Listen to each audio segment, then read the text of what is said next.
નમસ્તે વિદ્યાર્થી મિત્રો, ધોરણ 8 નાગરિકનો એક પાઠ ભારતનું બંધારણ એના વિશે આપણે ભણવાનું છે. તો આપણે ઘરમાં રહીએ, કુટુંબની સાથે રહીએ છીએ તો આપણે પણ નીતિ નિયમોનું પાલન કરવું પડે છે. મમ્મી પપ્પા એવું કહેતા હોય તારા ટાઈમે જમી લેવાનું, તારા ટાઈમે સૂઈ જવાનું, આ ટાઈમે તારે લખવાનું, આ જ સમયે તારે રમવાનું. અને આપણા ઘરમાં પણ કોઈ પણ કામ હોય, કોઈ પણ મેનેજિંગ કરવાનું હોય, પ્લાનિંગ કરવાનું હોય, વહીવટ ચલાવવાનો તો આપણે ઘરમાં ડિસ્કસ કરીએ છીએ અને આપણા વડીલોની સલાહ સૂચના લઈએ છીએ. તો આપણે આ રીતે નીતિ નિયમોનું પાલન કરવું પડે. વહીવટ કોઈ પણ હોય, કોઈ પણ વહીવટ હોય XYZ, તો એ વહીવટ માટે થઈને આપણે ચર્ચા વિચારણા નિયમોનું પાલન કરવું પડે. એ સિવાય ઘરની વાત છોડીને આપણે રમતો પણ છે, જે લોકપ્રિય રમત છે ક્રિકેટ, બરાબર, ફૂટબોલ હોય, હોકી હોય, કબડ્ડી હોય, એમાં પણ વ્યવસ્થિત નિયમો છે. નિયમો પ્રમાણે ચાલવું પડે છે. રમતમાં પણ એવું કહેવાય કે જો ટાઈ થઈ ગઈ કહે છે તો નિયમોને આધીન રહેવું પડે છે. તો આ રમતમાં હોય, રમતની વાત કરીએ કે ઘરની વાત કરીએ તો નિયમ પ્રમાણે રહેવું પડે. તો આવડા મોટા દેશ માટે નિયમો બનાવવા પડે, બંધારણ ઘડવું પડે. તો આ જ આપણો ટોપિક છે, ભારતનું બંધારણ કેવી રીતે ઘડાયું એના વિશે આપણે જોઈશું. તો આપણા દેશમાં બંધારણનું આમુખથી શરૂ થાય. ક્યાંથી શરૂ થાય છે? આમુખ. અને તે લેખિત પણ હોઈ શકે, અલેખિત પણ હોઈ શકે. અને કોઈ પણ દેશની શાસન વ્યવસ્થા, એનું બંધારણ વ્યવસ્થિત ચલાવવા માટે, એટલે કે નિયમોના વ્યવસ્થિત સંગ્રહને આ બંધારણ કહેવાય.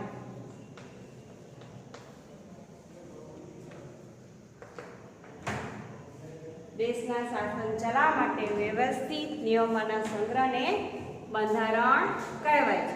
અમે તમને એ પણ કીધું કે આપણા દેશના બંધારણની શરૂઆત આમુખથી થાય છે. આમુખથી થાય છે. હવે આપણે જોઈશું કે ભારતનું બંધારણ કેવી રીતે બન્યું એના વિશે હવે આપણે માહિતી મેળવીશું. તો ભારતનું બંધારણનો લક્ષ્યનો આધાર શેના પર રહેલો છે? તો કે લોકતંત્ર, સમાજવાદ, ધર્મનિરપેક્ષતા,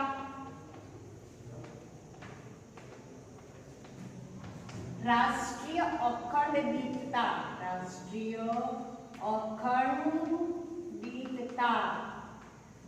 એક બે ત્રણ ચાર જે છે એ બંધારણનું જે લક્ષ્ય છે એનો આધાર સ્તંભ છે.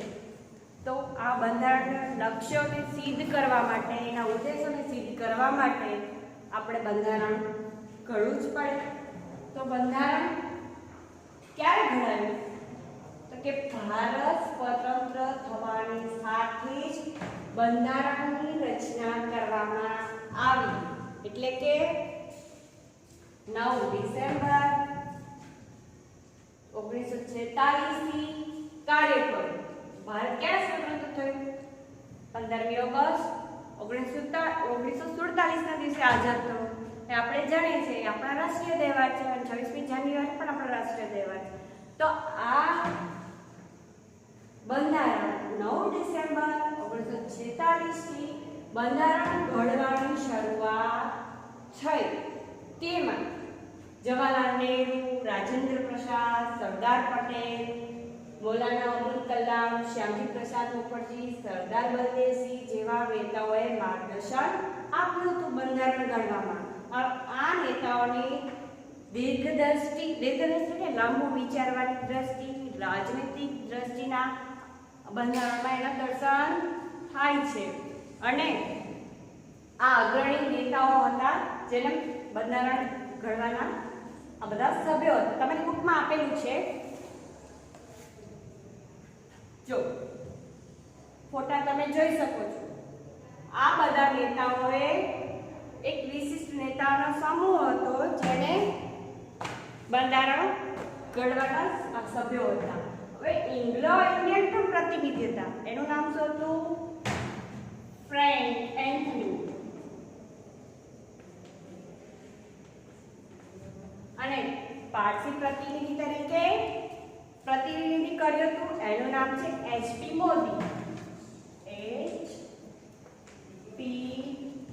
મોદી.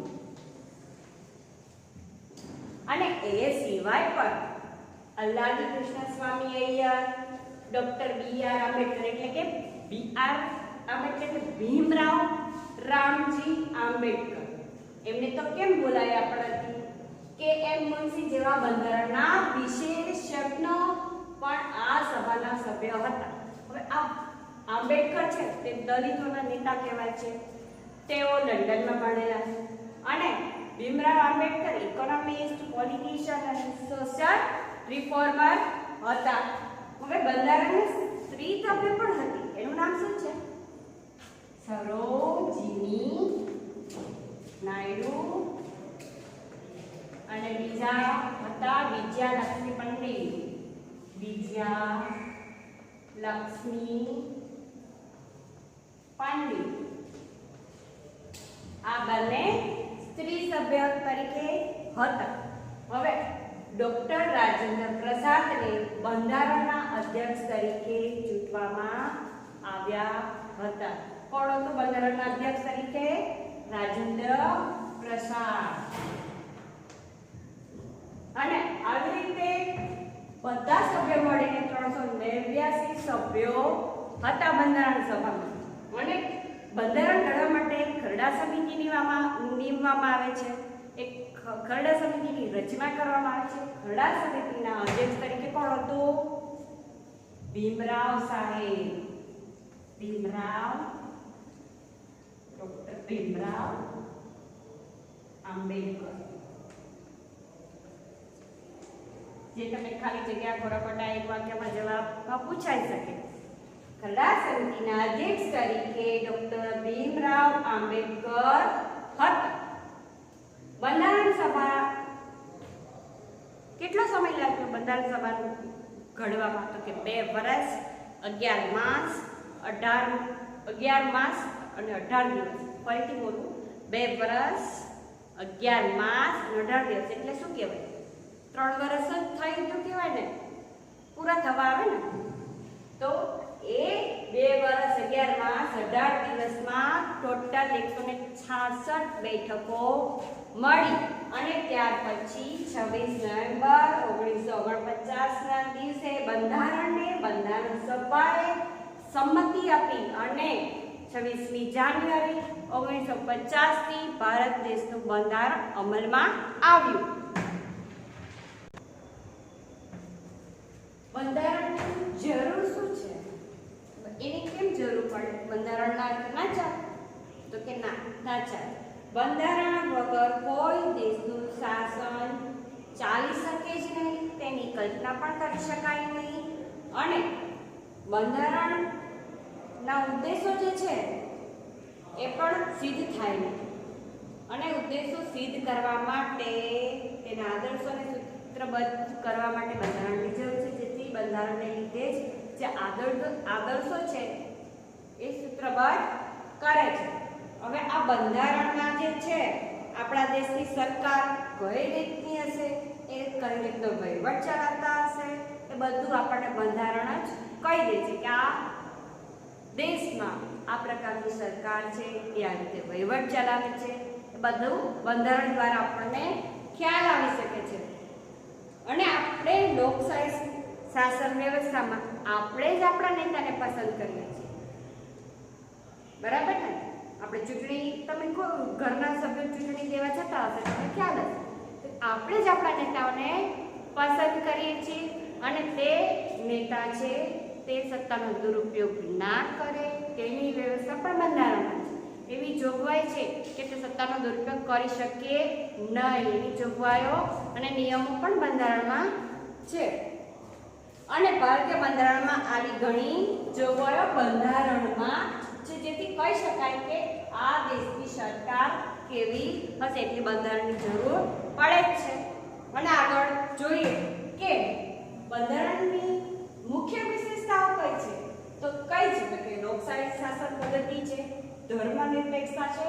અને પ્રજાસત્તાક છે એ આપણી મુખ્ય વિશેષતાઓ છે. હવે જોઈએ કે લોકશાહી શાસન પદ્ધતિ શું છે, એનો પહેલો ટોપિક છે. તો એમાં આપણા ભારત દેશે લોકશાહી શાસન પદ્ધતિ અપનાવી છે. એટલે કે દર 5 વર્ષે ચૂંટણી થાય છે, બરાબર છે, અને 18 વર્ષથી ઉપરના જે હોય તે મતદાર મત આપી શકે છે. તમે પણ 18 વર્ષના થશો એટલે તમે મતદાન કરી શકશો, મતદાન આપવાનો તમને અધિકાર મળશે. અને ચૂંટણી વગર લોકશાહીની કલ્પના થઈ શકે નહીં. લોકશાહી શાસન પદ્ધતિમાં ચૂંટણી તો હોય જ, એટલે પ્રતિનિધિઓની ચૂંટણીમાં દેશના તમામ લોકોની ભૂમિકા છે. એટલે કે એમાં કોઈ ધર્મના, કોઈ જાતિના કે કોઈ સ્ત્રી, કોઈ પુરુષ એવું જોવામાં આવતું નથી. એટલે કે લોકશાહી શાસન પદ્ધતિમાં તમામ લોકો ચૂંટણી લડી શકે છે, એમાં કોઈ ભેદભાવ રાખવામાં આવતો નથી. હવે આગળ જોઈએ ધર્મનિરપેક્ષતા. ધર્મનિરપેક્ષતા એટલે કે આપણો ભારત દેશ બિન સાંપ્રદાયિક છે એવું કહેવાય. કેમ? તો કે દેશનું શાસન કોઈ સંપ્રદાય કે ધર્મની માન્યતાના આધારે નથી ચાલતું. તો કેવી રીતે ચાલે છે? તો કે નાગરિકો દ્વારા એના કોઈ પણ માણસ છે, એટલે કે કોઈ પણ જાતિ ભેદભાવ એવો ભેદભાવ રખાતો નથી, કોઈ પણ જાતનો પક્ષપાત રખાતો નથી. કોઈ પણ નાગરિક છે, કોઈ પણ નાગરિક પોતાનો ધર્મ પાળી શકે છે અને તેનો પ્રચાર પણ કરી શકે છે.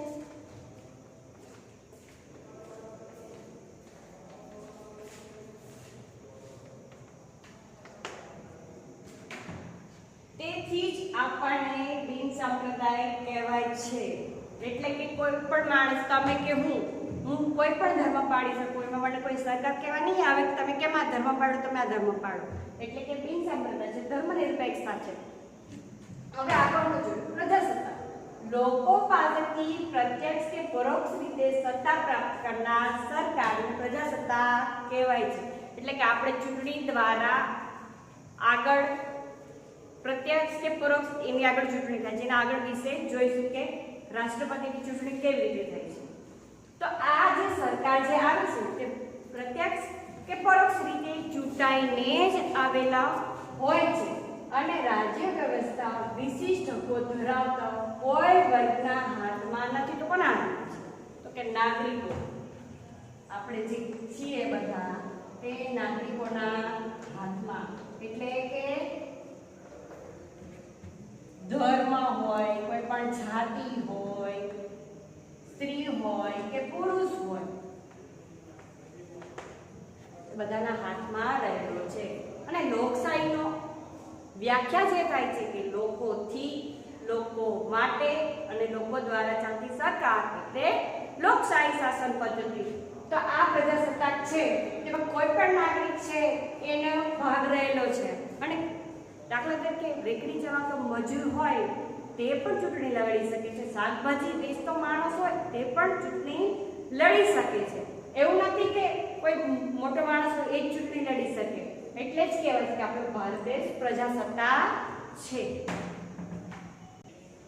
પ્રજાસત્તાક એટલે કે રાજ્યના જે વડા જે છે, રાષ્ટ્રપ્રમુખ છે, તેનું વંશ પરંપરાગત સ્થાન નથી હોતું, પણ તેઓ પ્રત્યક્ષ કે પરોક્ષ રીતે ચૂંટાયેલા હોય છે. તો હવે આગળનો ટોપિક છે જે તમને આકૃતિ દ્વારા સમજાવું છું. સરકારના અંગો 3 છે. કયા કયા? તો કેન્દ્ર સરકારમાં રાષ્ટ્રપતિ હોય છે, તો રાષ્ટ્રપતિના નામે શાસન ચાલે છે. હવે તેમાં ધારાસભા, કારોબારી અને ન્યાયિક તંત્ર આ 3 અંગો છે. ધારાસભા, કારોબારી અને ન્યાયિક તંત્ર. તો ધારાસભામાં લોકસભા, ધારાસભા જે ઉપલું નીચલું ગૃહ કહેવાય છે, અને કારોબારીમાં વડાપ્રધાન હોય છે, મંત્રીમંડળ હોય છે. હવે આનું ધારાસભાનું કારોબારી ન્યાયિક તંત્રનું કામ શું હોય છે? તો કે કારોબારીનું કામ શું હોય છે? ધારાસભાનું કામ શું હોય છે? તો કે ન્યાય ઘડવાનું. જે નિયમો બનાવ્યા છે, નીતિ નિયમો બનાવ્યા છે, કાયદા ઘડ્યા છે, એનું અમલ કરાવવાનું એ કામ કારોબારીનું છે. ન્યાયતંત્રનું કામ જે નિયમો બનાવ્યા છે, કાયદા બનાવ્યા એનું અર્થઘટન કરવાનું અને ન્યાય આપવાનું કામ ન્યાયતંત્રનું છે. ફરીથી કહી દઉં, ધારાસભાનું કામ શું છે તો કે કાયદા ઘડવાનું અને મંત્રીઓ આ કાયદાનો અમલ કરાવવાનો હોય છે, એટલે કે કારોબારીનું કામ. અને ન્યાયતંત્ર છે તેનું અર્થઘટન કરે છે અને ન્યાય આપે છે. અને હવે રાજ્ય સરકારનું જોઈએ. આ થઈ વાત કેન્દ્રની, તો હવે રાજ્ય સરકારનું જોઈએ તો કે કેન્દ્રમાં રાષ્ટ્રપતિ હોય છે, તો રાજ્યમાં કોણ હોય? રાજ્યપાલ હોય. તો રાજ્યપાલ ના નામે વહીવટ ચાલે, વડો રાજ્યપાલ કહેવાય છે. હવે આમાં પણ ત્રણ અંગો છે: ધારાસભા, કારોબારી, ન્યાયતંત્ર. તો રાજ્યમાં કોણ હોય? મુખ્ય હોય, મંત્રીમંડળ હોય. તો કેન્દ્ર સરકારમાં રાષ્ટ્રપતિ હોય અને અહીંયા વડાપ્રધાન હોય, અહીંયા મંત્રીમંડળ હોય. તો ન્યાયતંત્રમાં વડી અદાલત રાજ્યમાં હોય, તો કેન્દ્રમાં શું હોય છે? સર્વોચ્ચ અદાલત, સુપ્રીમ કોર્ટ. અને સ્થાનિક પ્રશાસનમાં શું હોય તો કે પંચાયતી રાજ.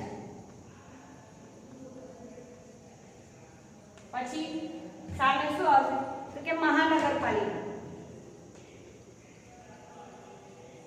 મહાનગરપાલિકા અને બીજું નગરપાલિકા. મહાનગરપાલિકા આઠ છે: રાજકોટ, જામનગર, પોરબંદર, સુરત, એ અમદાવાદ, એ મહાનગરપાલિકા છે. અને નગરપાલિકા એનાથી થોડા જે નાના હોય જિલ્લા, એની વસ્તી ઓછી હોય, તો એ વસ્તીના પ્રમાણે મહાનગરપાલિકા કે નગરપાલિકા બને છે. તો આ સ્થાનિક કક્ષાએ બે આવે: પંચાયતી રાજ અને મહાનગરપાલિકા. અને બંને મહાનગરપાલિકા અને નગરપાલિકા બંને. હવે સંઘ રાજ્ય છે. ભારત એક સંઘ રાજ્ય છે, એટલે કે તે એક ઘટક રાજ્યનો બનેલ સંઘ રાજ્ય છે, જેના સમાવેશ શેમાં કરવામાં આવ્યો છે? ત્રણ છે એના. તો મૂળભૂત અધિકારો એટલે કે કેન્દ્રની યાદી, રાજ્ય યાદી અને સંયુક્ત યાદી. તો કે બંધારણ ઘટકોનો બનેલો છે, તો કાયદા ઘડવા માટે કેન્દ્રના હોય છે. અને સંયુક્ત યાદી એટલે કે જે રાજ્ય અને કેન્દ્ર મળીને બંધારણના જે વિષયો જે છે કે કેન્દ્રએ આ વિષયોનો અમલ કરવાનો હોય, રાજ્યએ આ વિષયોનો અમલ કરવાનો હોય. પણ જે કેન્દ્રના જે કાયદા ઘડે છે તે આખા ભારતને લાગુ પડે છે, અને રાજ્યના જે વિષયો હોય છે તે એ રાજ્ય પૂરતા જ લાગુ પડે છે. તો તે સમગ્ર દેશને લાગુ પડે છે, જે કેન્દ્રની યાદીમાં સમાયેલા વિષય. બંનેના વિષયો અલગ છે. કેન્દ્રના વિષયો અલગ છે અને રાજ્યના વિષયો અલગ છે, અને સંયુક્ત યાદીના વિષયો અલગ છે. હવે આપણે જે મૂળભૂત અધિકારો, બંધારણનો મૂળભૂત અધિકાર કયો છે તો કે મૂળભૂત અધિકારો અને સ્વાતંત્ર્યનો સમાવેશ થાય છે, જે બંધારણનો આત્મા કહેવામાં આવે છે. ભીમરાવ સાહેબ આંબેડકરે એવું કીધું હતું કે બંધારણ રાજ્યનો અધિકાર કયો છે તો કે મૂળભૂત અધિકારો અને સ્વતંત્રતા એ મૂળભૂત અધિકારોમાં સમાવેશ કરવામાં આવ્યો છે. ફરીથી એકવાર કહું, મૂળભૂત અધિકારો અને સ્વતંત્રતાઓનો સમાવેશ બંધારણીય ઇલાજનો અધિકાર આપવામાં આવ્યો છે, જેને બાબા સાહેબ આંબેડકરે બંધારણનો આત્મા કહ્યો છે. બીજી એક વાત તમને જાણવી ગમશે કે આપણા બંધારણમાં બ્રિટન, આયર્લેન્ડ, ફ્રાન્સ અને અમેરિકાના બંધારણની વિશિષ્ટતાનો સમાવેશ કરવામાં આવ્યો છે. અને આપણું બંધારણ છે એ બધા જ દેશો કરતાં લાંબુ છે અને લેખિત છે. આવું એકેય દેશોમાં નથી. એ તમને જાણવા જેવું છે, તમને ગમશે.